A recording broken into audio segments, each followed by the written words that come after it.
ክብርን እግዚአብሔር አምላክ ይሁን ኢየሱስ ክርስቶስ ጎይታይ በሐቅ መንፈስ እግዚአብሔር አምላክ አሞንጎናል እስኪ ክንጽልይናሞ ደሃር ናፍታ አምላክ አዳሊ ወዘሎ ቃል ክንሐልፊና ሃሌሉያ ሃሌሉያ እግዚአብሔር አምላክ ለሙና በሐቅሪብና ለና بزيكها النصقعه النصوع يلنمو እግዚአብሔር አምላክ ለሙን ክትመዕደና ክትመخرنا እግዚአብሔር አምላክ ከተሳግረና ናባኻ መጽናለና ንጥምቶ ምንም የለን ቃል ካገን እግዚአብሔር አምላክ ሐለፋ ለባማት የለብሚሞ ጽንልና ክንሰምዖ አብልብና እግዚአብሔር አምላክ ካአቱ ክንፈሪ ክትረዳና ይጽልለው እግዚአብሔር አምላክ ብንሪኦ ዘይኮነ በእምነት እግዚአብሔር አምላክ ክንማለስ ሎም ቃል ካኹም እብለና ለሞ ክንሰምዖ ከነስተፍለሉ ክትረዳና ንጽልለው أنا دم خمس جبات على أملاك كم محلال فوق جابر أملاك نسخات بعتين حيلين سلزخونك تمسجن قبل بحواتي دم إذا قال زج جابر أملاك فريس اللي له جيزنا نسخات ركبه بسم يسوع آمين كبرنا جابر أملاك يغن كم زي أيا جريخ ولوت سنحة قرب دخامات يزلوا مسلني مزنورة بحسب عير إني يزلهم جن بقى أخلاتنا خبرنا جابر أملاك يغن ويتا يسوع كرسوس بزحات هاي سوائن بعشر تخلت سبات تجيرو مدري قمت له مش زونجيلات بتوم عشر تخلت تزرقيه سلزي أبزح زي كونس أبت كواليتي نحن تين قبر نأمن أبت عينت مالتي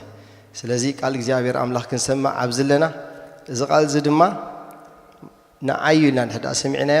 هيوتنا في الله أملاك زلنا مجدي أب أملاك زلنا أملاكها كغيره إله يا أمني مالتي من هاتو زجيزي بزح نجارات زر السماع زلوا من البات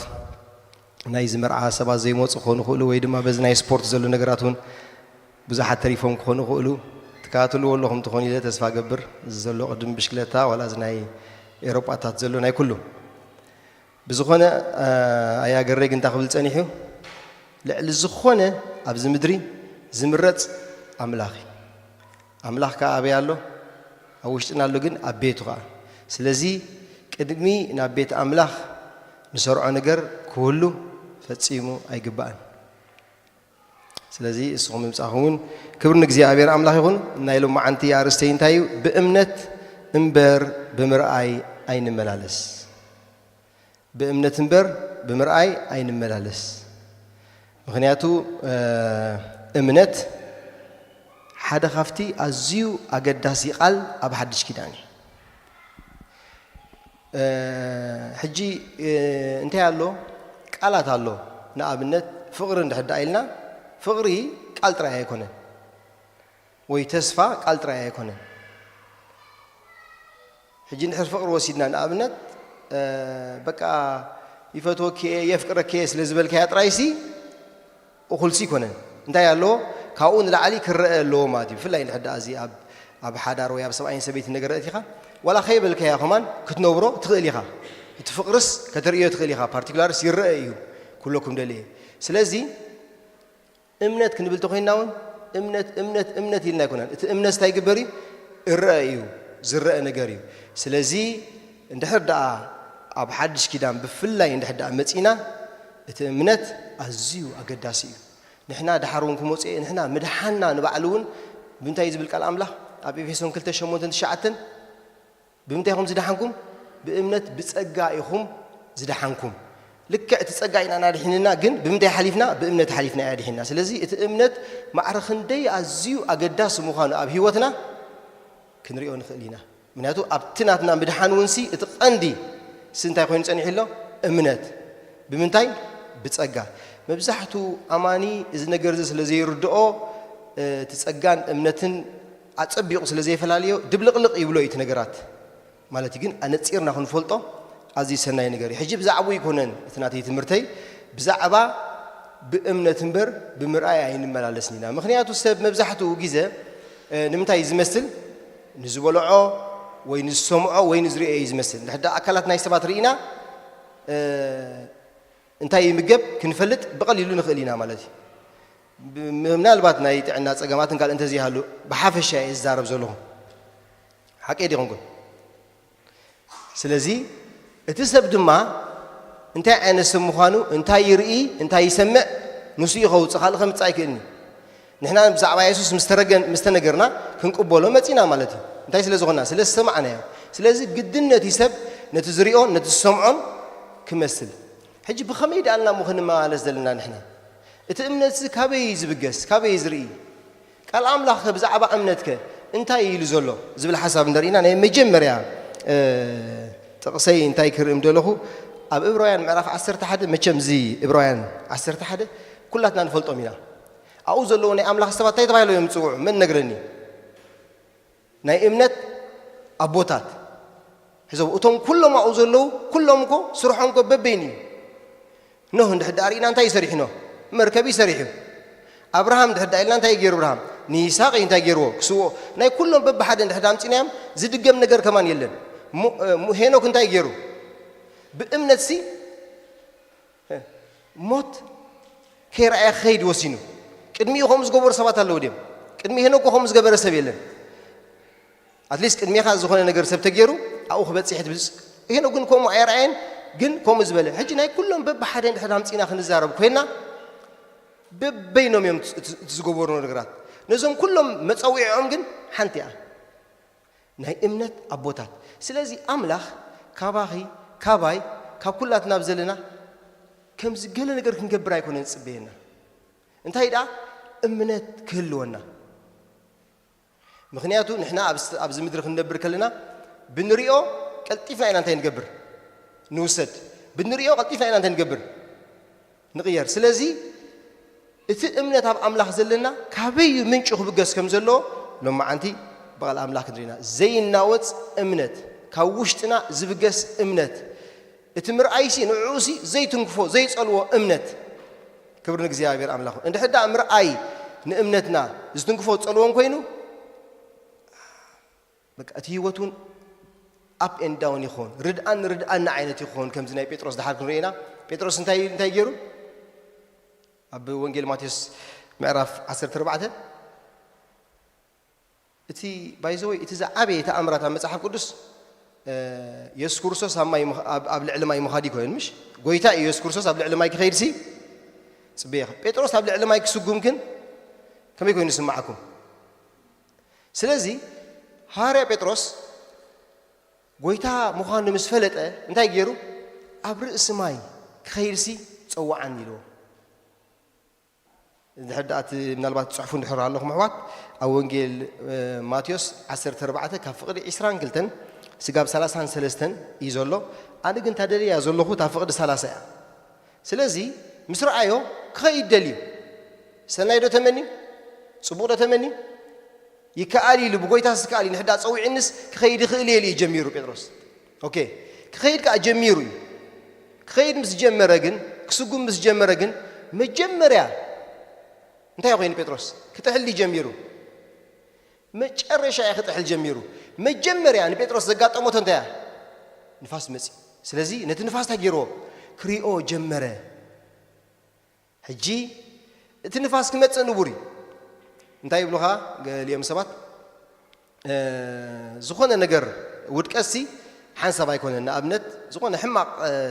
ነገራት ክሰምዖ ዘይብልካ ከም ኣማኒ ክትሪኦ ዘይብልካ ከም ኣማኒ ምሽ ይመፅእ ሓንሳብ ክመፃካ ክእል እዩ ብዝኾነስ ክሓልፍ ይኽእል እዩ ደጊምካ ንዓ ደሊኻያ እንድሕዳእ ኸይድካ ግን ኣብታ ጉዳይ ወዲቕካ ኣለኻ ማለት እዩ ምክንያቱ ርኢኻያ ኣለኻ እስኻ ከም ኣማኒ ምስኻ ጎይታ ኮፍ ኢሉ ክሪኣ ክሰምዓ ኣይክእልኒ እታ ጉዳይ ምሽ ስለዚ ንስኻ ግን ደሊኻ እንድሕዳእ ረኺብካያ ናብኣ ኸይድካ እታ ጉዳይ ክትፍፅማ ደሊኻ ኣለኻ ማለት እዩ ስለዚ እንታይ ገይሩ ጴጥሮስ ክስጉም ምስ ደለየ ክኸይድ ምስ ደለየ እሞ ከዓ ምስ ዘጎመ ምስ ጀመረ እቲ ንፋስ ምስ ረኣዮ እንዕን ከምዚ ኣብ ሙቪ ኣብ ናይ ምንታይ ሙቪ ቀረብ ዝመፅእ ነይሩ ከምዚ ኮይኑ ገንዶ ነብርና በቃ እቲ ሓሳባቱ ሲ ናብ ጎይታ ምርኣይ ገዲፉስ በቃ መፅዩ ኢልዎ ማለት እዩ ስለዚ ነዚ ዝመፀ ነገር ሲ ካብ ጎይታ ንላዕሊ ገይሩ ክሪኦ ጀሚሩ ኣይገርመኩምን ጎይታ ግን ፀዊዕዎ ሓደ ግዜ ረቢ ዘካፈለና ቃል ኣምላኽ ኣላ እታ ብጃልባ ገይሮም ክኸዱ እንከለዉ ኣብ መንጎ ማዕበል ዝመፆም ሲ እንታይ ኢልዎም ንሳገር ምስ በሎም ጎይታ ኢየሱስ ክርስቶስ በቃ ወዲ እዩ እሳቶም ግን اتنستاغر زبس ايتردؤم من نير يلست حساب سي كافلنا نير هون እግዚአብሔር አምላክ ሳቶም አይተረደውም ነር አስዋይ ትንፋስ ማዕበል ምስመጸ ከናውጾም ጀምሩ እሱ ግን በቃ አፍታንሳገር ወዲ ታገር ነሩ ደቂስ ነሩ ስለዚህ ጴጥሮስ እዚ ሁሉ እንታገሩ ሁሉ ጸውዒው እንኮሎ ከኸይድ ተመኒ እንኮሎ ጎይታ ድማ ንዓይል ወንኮሎ አብታና አክንድ ጸነ ትንፋስ ምስመጸ እንታ ከገብር ጀምሩ ክስራቅ ጀምሩ ክርኢ ጀምሩ ኦኬ ስለዚህ መጀመሪያ ዝመጸ ብርቱዕ ንፋስ ድሕሪ እንታይ መጽያ ምርአይ ድሕሪ ምርአይ ግና ፈሪሑኻ ዝገርም እቲ ንፋስ ምስ መጸ ምስ ረአዮ ድሕሪ አውቶማቲካሊ እንታይ ኣትዩ እቲ ፍርሕ ኣትዩ በቃ ኣጥሒልኒ ውሒጥኒ ነገራት ሲ ኣትሪፍኒ ካብስ ክወጽእ ኣይክእልን እየ በቃ ወላ ጎይታ ጸዊዒኒ እንከሎሲ እዚ ንፋስ እዚ መርኸብ ከማን ይግምጥል ንዓይ ሓደ ኖርማል እሱ ከዓ ገፋፋ ዓሳ ይፈልጥ እዩ ከመይ ማዕበል ከመይ ንፋስ መጽእ ከመይ ነዚ መራኸብ የዝለን ሲ ይፈልጥ ስለዚ ኸም ዓይነት ምስ መጸ እንታይ ገይሩ ኖ ይምጻእ ብዘይ የገድስ ዝኾነ ነገር ይምጻእ ብዘይ የገድስ እንድሕዳእ ጎይታ ኢሉ ነቲ ናይ ጎይታ ቃል ዝዓጽፎ የለን ክብር ንእግዚአብሔር አምላክ ይኹን ኢየሱስ ክርስቶስ ጎይታ እዩ ጎይታ ተስፋ ዝሃበኩም ጎይታ ዘርአየኩም ጎይታ ዝጸዋዓኩም ነገር እንድሕዳእ ኣሎ ዝመጸ ማዕበል ይምጻእ ዝመጸ ንፋስ ይምጻእ ንሕና አበይና ክንጸንዕ ዘለና ኣብታ ጎይታ ዝበለና ጥራይ እቲ ካልእ ንጎይታና ንገድፈሉ ስለዚ ዝፈረሐ ስለዚ ረአየ እንታይ ክገብር ጀመርና ዳሓር ሽዑ ብራብዓይ ደረጃ እንታይ መጽዩ እቲ ምጥሓል ጀሚሩ ክጥሕል ምስ ጀመረ ሽዑ እንታይ ኮይኑ ሕጂ ናይ መብዛሕቱ ህይወት እቲ ነገር ጥዒምናዮ ከለና ጎይታ ጸዊዕና እንከሎ እንታይ ይኸውን እቲ ነገራት ንሪኦ እዚ ክሰጉሩ ኣይክእልኒ በዚ መጽኒ ከምዚ መጽኒ ከምዚ ኮይኑ ክሓልፍ ኣይክእል ኖ ከም ይኮነ ጎይታ እንታይ ይብለና ሎሚ ብእምነት እምበር ብምርአይ እንታይ ትግበር ኣይ ትመላለስ ካብ ዓለም ሞ ጽቡቕ ነገር የለን ካብ ባሕር ሞ ብጀካ ማዕበል ብጀካ ንፋስ ንዓኻ ኣስጊርካ ክሓልፍ ዝኽእልስ የለን ዝያዳቶም ብባሕር ዝመጻኹም ትፈልጡ ትኾኑ ሰናይ ነገር የለን ንሰብ ምቹእ ነገር የለን ስለዚ ኣብዚ ዓለም ክንነብር ከለና እቲ ዝበዝሕ ካብ ዓለም ዝመጽእ ኣንጻር ናትና ተቃወሞ እዩ ኣምላኽ ነዚ ግን ከስግረካ ይብላሉ እንታይ ይደኣደለ ኣምላኽ ካባና ግን እምነት ስለዚ ነዞም ናይ እምነት ኣቦታት ስታይልዎም ነዞም ናይ እምነት ዕብራውያን 11 ናይ ኩሎም መጸውዒት ሽም ናይ እምነት ጀጋን ወይ ናይ እምነት እንታይ ኣቦታት ክብር ንእግዚአብሔር አምላክ ይኹን ኣብ ነገር ኣይኮነን ዝደሊ ዘሎ ካባኺ ካባይ ኣምላኽ እንታይ ይደኣደለ እምነት እቲ እምነት ግን ካብ ውሽጥና ከምቲ ክንድሕን ከለና ብጸጋ በእምነት ይኹም ዝደሓንኩም ዝበለና ካብ ውሽጥና ዝሓለፈ ዳዊት ሓወይ ጽቡቕ ዝኾነ ትምህርቲ መረና ነይሩ ሰንበት ናይ ሰብ ልቢ እንዳበለ ናይ ሰብ ልቢ ሰብ ገሊኦም ሕጂ ዞም ናይ ሳይኮሎጂስት እዮም ገለመለ እንዳዘራረቡ ካገለ ፈልጡኻ ትናትካ ሓሳባት ወይ ኣፉ ምስ ከፈተ ክትፈልጡ ኢኻ ብዙሕ ነገር ነግረና ነይሩ እቲ ውሽጢ ዘሎ ልቢ ግን ክፈልጡ ይክእሉ የብል ነይሩ ስለዚ ኣብቲ ውሽጥና ካብኡ ድማ እቲ እምነት ክብገስ ዘለዎ እምበር እምነት እኮ ኖርማሊ እምነት እንድሕዳ ኢልና ኣብ ያዕቆብ እንድሕዳ ኸይድና ምዕራፍ 2 ኣጋንንትን ሰይጣን ባዕሉንሲ ከም ዝኣምኑስ መጽሓፍ ቅዱስ ይዛረቢ ኣነ ይኣምን ኣነ ኣማን እንድሕዳ ኢልካ ሰይጣን እውን ኣምን ይኮ ኣጋንንት እውን ይኣምኑ እዮም ስለዚ ናትና እምነት ግን ከመይ ዓይነት እምነት ክትከውን ኣለዋ ግን መጽሓፍ ቅዱስ ኣነጺሩ ይነግረና እዩ እንታይ ማለት እዩ ሰብሲ ብገዛ ርእሱስ ናቱ ዝኾነ መንፈዓት ኣለዎ ምሽ ናቱ ዝኾነ ብፍላይ ሐዋርያ ጳውሎስን ሰብ ቆሮንቶስ ክጽሕፈሎም ኩሉ እንታይ ኢሉ ወንጌል ክነግረኩም ከሎሲ ብዘስድዕ ዘረባ ይኮንኩም እንተዛሪበኩም ስለዚ ዘስድዕ ዘረባሃት ኣሎ ብፍላይ እድነው ቀደም ብዙሕ ትጥቀሙሉ ነርኩም ተኾንኩም ከምዚ ከተእምና ተደሊኻ ከተርግጻ ተደሊኻ ገለ ክትገብር ተደሊኻ ገለታት ምሻሎ ናይ ደቂ ሾቕ ዘረባታት ሕጂ ኮሚታት ኣሎ ሕጂ ከምስ ይኽእል ነይሩ እዩ ሐዋርያ ጳውሎስ ግን ከምኡ ገይረስ ኣይመጻኸኹምን ወይ ድማ ዞም ሕጂ ናይ ሕጂ ዘለዎ ፖለቲከኛታት ጥቀሙሉ ከምዚ ክንገብረልኩም ኢና ከምዚ ክንቂርና ንዓና ምሮፁና ከምዚ ግበሩና ብዙሕ ነገር ንሰምዕ እዚ እውን ከምኡም ዘስድዕ ዘረባ ከምኡ ገይረ ኢኹም ክውን መፅኩም ብምንታይ ዘስድዕ ዘረባ ካብ ገዛእ ርእስኻ ናትካ መንፈዓት ሓዊስካስ ትገብሮ ማለት ሕጂ እቲ እምነት ካብ ከምኡ እንድሕዳእ ኮይኑ ክሰርሕ ኣይክእልን እዩ እዚ እውን ሰይጣን ይፈልጥ እዩ ንኣምላኽ ክእዘዞ ስለ ዘይደሊ እምበር ኣጋንንትን ሰይጣን እውን يأمنوا إيه ما كتب لا تغزي سكي وانجيل نو يعقوب معرف كلته كنا ببا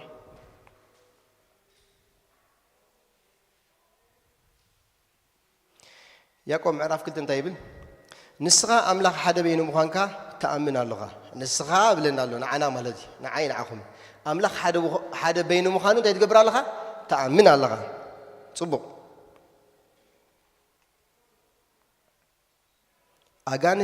ኣጋንንቲ እውን የኣምኑን ይንቅጥቆጡን እዮም ይንቅጥቆጡ ወርጊ ኣለዎ ኣጋንንሲ የኣምኑን ይንቅጥቆጡን እዮም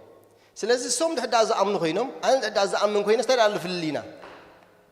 ስለዚ ጎይታ ካባና ሕልፍ ዝበለት ካብ ውሽጥና ዝነቐለ ብዝኾነ ነገር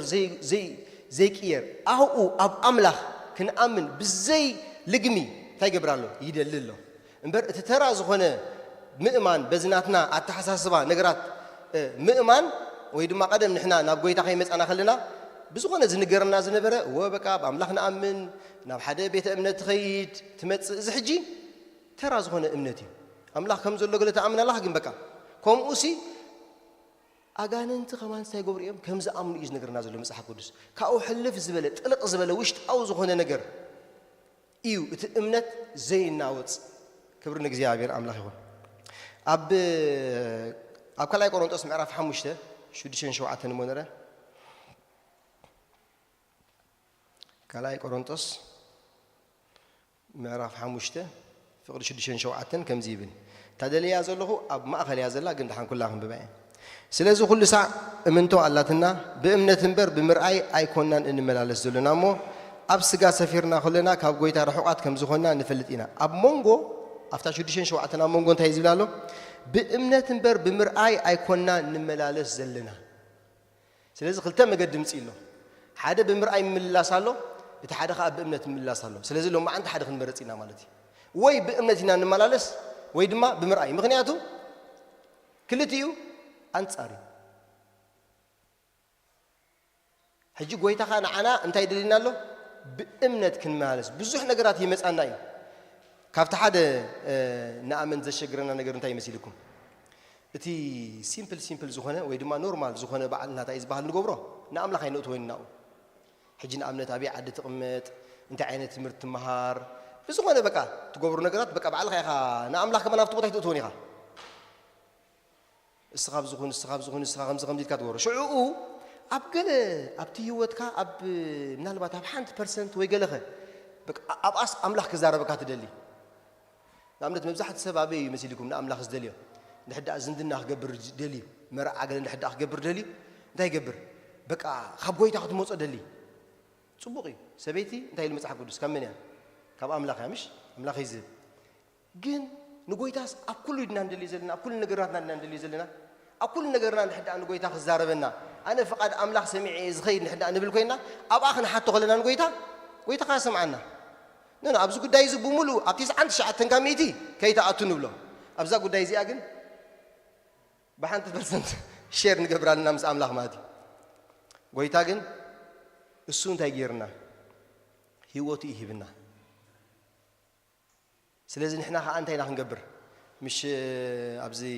ኣብ ሓድሽ ኪዳን እንዳነበርና ከለና ብዛዕባ ዓሽር ሰብኩና ኣለዉ ንሕና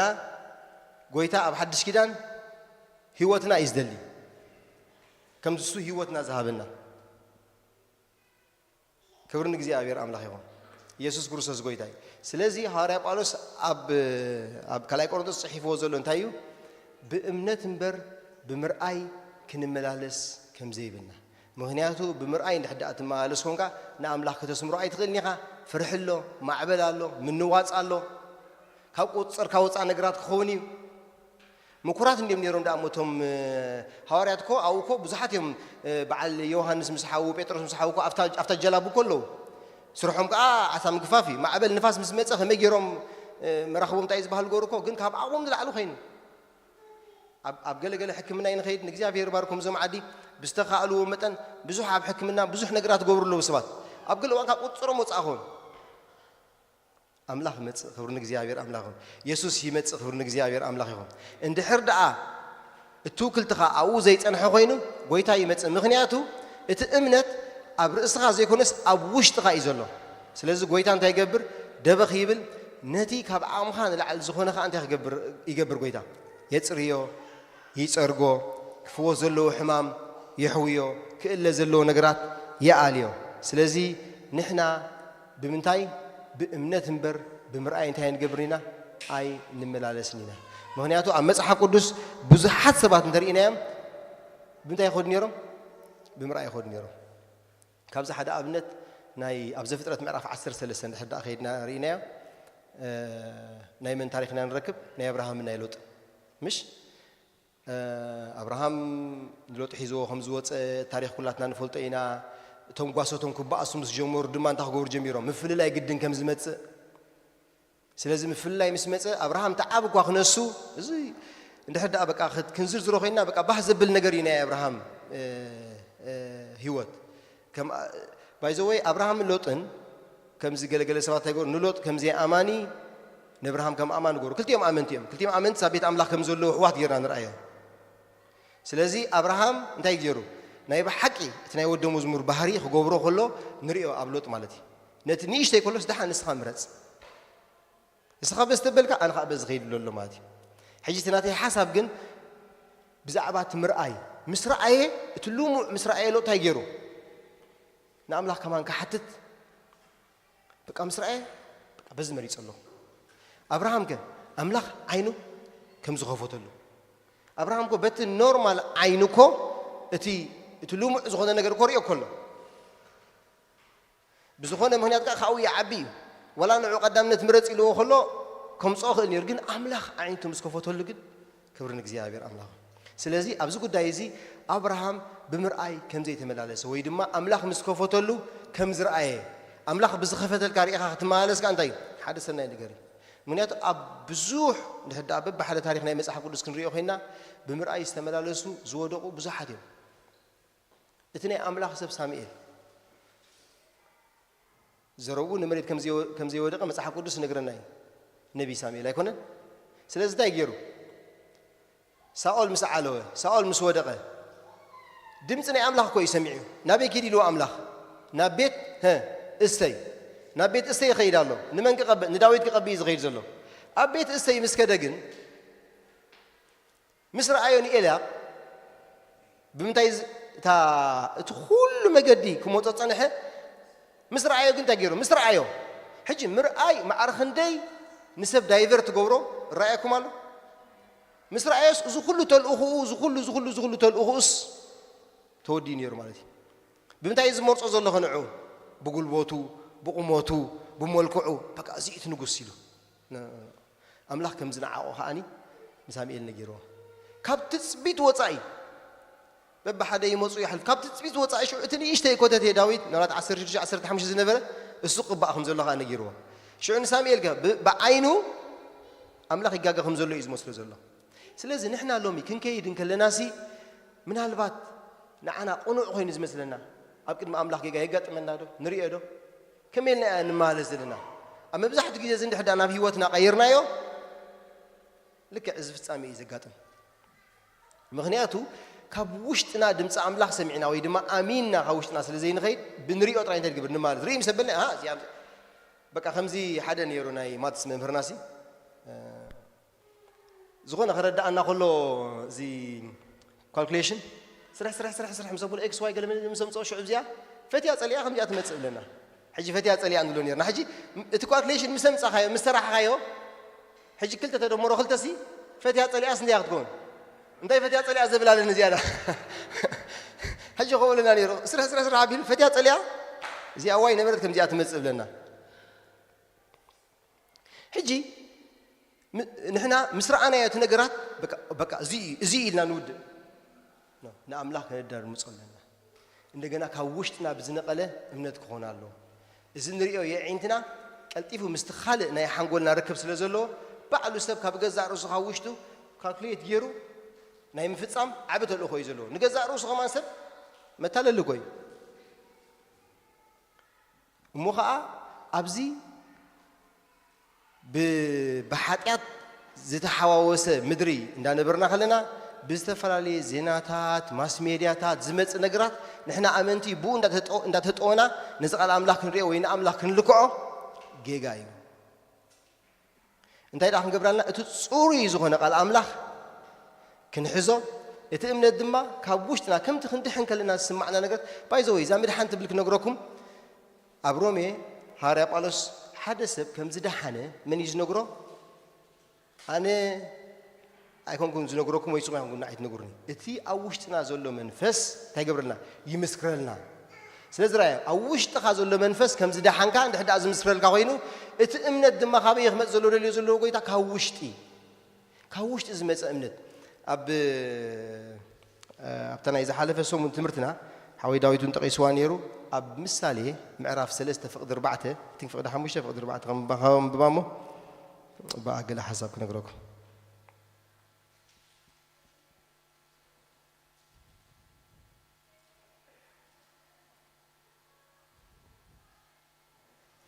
مثالي معرف سلسة فقد ربعته نهدا أزرخ واسبونا لهم بلي غالي بمول لبها أبغى زيادة تأمن أب فقد حموشته معرف سلسة فقد حموشته بمول لبها بجزيابير تأمن أبلبونا خانته يتكبر أيتسقع بمول لبها أبغى زيادة تكبر تأمن سلازي أنت أخذ كل رأي أبز حجي بمول لبها يلوزله مست نحنا نأمرنا يكون نزول زلوا أبتوشتنا نايسب لبي كاو زنك الأمنات يزول زلوا مغنياتو نأمنت إسرائيل وانسي مجدين دا تقعزو خلو نتايرو موسى زوم دكا أنا أبكر ميام سلوز نورو كاب نجد حدث مريسو 10 تخلت السبات تجيرو سديدون تاخجبرو كسليو كابزوم 10 تخلت السبات كندي سباتين بوزيتيف أمتيم كلت السبات توم 10 تخل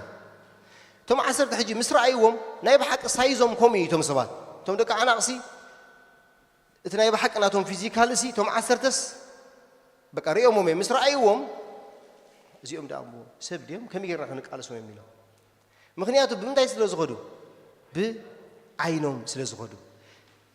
أكندي كابت زل أخهم ويدما خابت منشي أملاخ ويدما كاليبن نيا سنتايلهم دحرو ديلو كال منفس نورم قبل نقوله كال رديت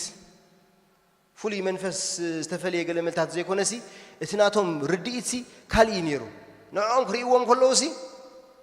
نأملاخ خريوهم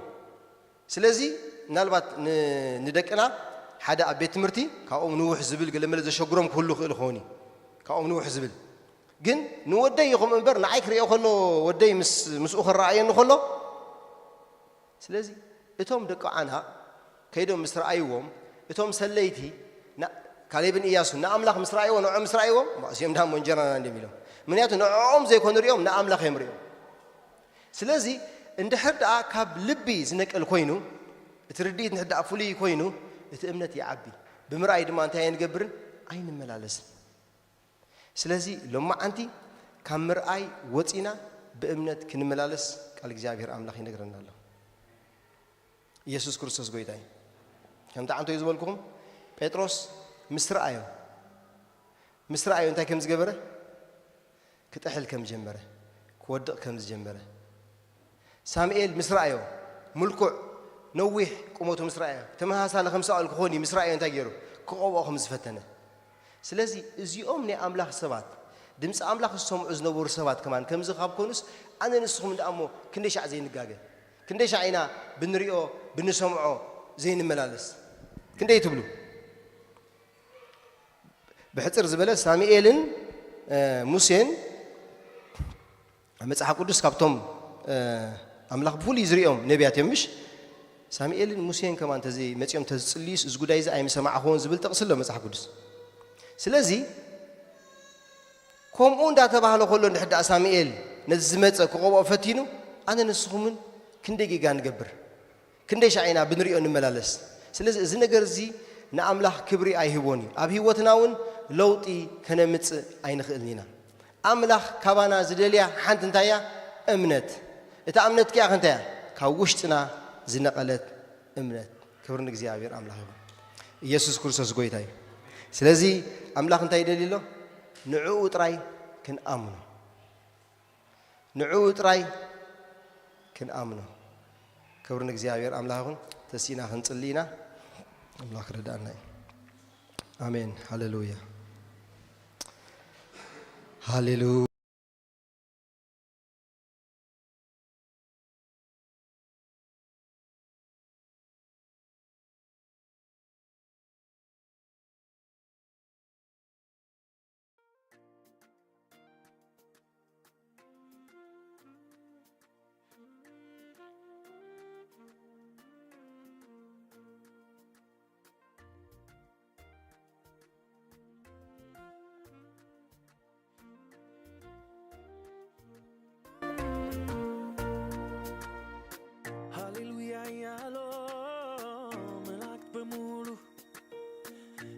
ኢየሱስ ለሚል ስም ይንበረከካሉ አይነጻጸርም ከተዋረዱት ስሙ ከፍ ያለ ነው በሰማይ ካሉት ልቆ ከፍ ያለ የተከበረ በሰማያት ላይ አንድ ስም አለ ስሙን ሊያከብር ጰራቅሊጦስ ከሰማይ መጥቷል መንፈስ ቅዱስ ልቆ ከፍ ያለ የተከበረ በሰማያት ላይ አንድ ስም አለ ስሙን ሊያከብር ጰራቅሊጦስ ከሰማይ መጥቷል መንፈስ ቅዱስ በስሙ ላይ ክብር አለ ማዳን አለ ፍቅር አለ እዚህ ስም ላይ ዘይት አለ ማዳን አለ ቅባት አለ የትኛው ተራራ ነው ስሙ ሲጠራ የሚቆመው የትኛው ሸለቆ ነው ይሄ ስም የማይሞላው የትኛው በሽታ ነው እዚህ ስም ፊት የሚቆመው የትኛው ሰይጣን ነው ስሙ ሲጠራ የሚቆመው በስሙ ላይ ክብር አለ ቅባት አለ ማዳን አለ ኢየሱስ ስም ላይ ክብር አለ ክብር አለ ክብር አለ ክብር አለ ክብር አለ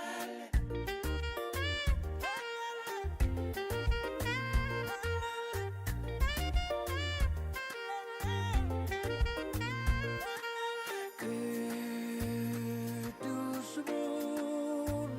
አመልካለሁ ለሌለው እኩያ አሁንም ክብር ይሁን ለኢየሱስ ሃሌሉያ ቅዱስ ስሙን አመልካለሁ ለሌለው እኩያ አሁንም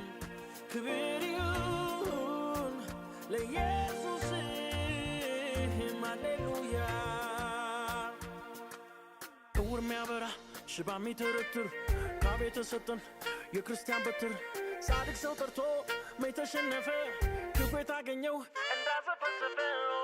እዚህ ስም ላይ ፈውስ አለ ታምራት አለ ሕይወት አለ ድነት አለ ከፍታ አለ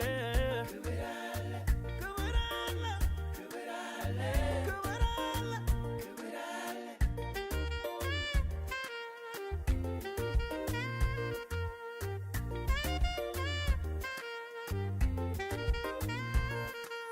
የኢየሱስ ስም ከስሞች ሁሉ በላይ ነው በላይ ነው የኢየሱስ ስም ከስሞች ሁሉ በላይ ነው በላይ ነው የኢየሱስ ስም ከስሞች ሁሉ በላይ ነው በላይ ነው የኢየሱስ ስም ከስሞች ሁሉ በላይ ነው በላይ ነው እንኳን በምድር መንግሥተ ሰማይ ሁሉ አሻግቦ የሚያይ ወደ ላይ የኢየሱስ